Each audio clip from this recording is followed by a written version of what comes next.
Mag-enjoy sa mga patok na pasyalan sa The Land Down Under, ang Australia. At embrace naman ang K-drama feel sa iba't ibang atraksyon sa South Korea. Tara't makibiyaheng saksi abroad. All the way from the Philippines, tara't lumipad sa The Land of the Morning Calm, ang South Korea. Patok talaga ang bansa sa mga turistang gustong ma-experience ang world of K-pop at K-drama. Gaya nina Alexandra at Dale na bumisita sa South Korea.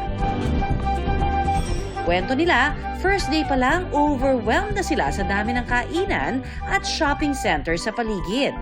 Perfect daw ang Myeongdong sa mga gusto ng food trip at night market. Food trip din ang hatid sa Gwangjang Market. Bida raw dito ang mga handmade noodles at mandu.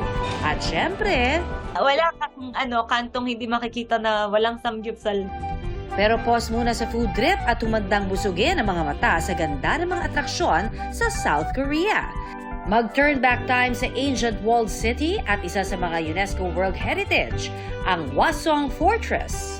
K-drama feels din ang atake ng Gyeongbokgung Palace kung saan may enjoy mo ang pagsuot ng hanboks. Para siyang na-transport ka sa ibang dimension ng soul. Lahat ng mga napunta namin, napaka-sentimental ng mga Koreans sa mga tourist places.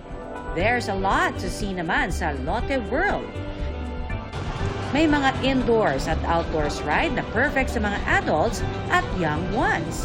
Very family-friendly. Sobrang ganda kasi para siyang Disneyland ni Korea. From the land of the morning calm, let's go to the land down under. Huwag palampasin ang ganda ng Sydney Opera House. At ang nakamamanghang Sydney Harbour Bridge na 5 minutes away mula sa Opera House. I-enjoy naman ang simoy ng hangin at ganda ng dagat sa Port Macquarie. Mga kapuso, sama-sama tayong maging saksi.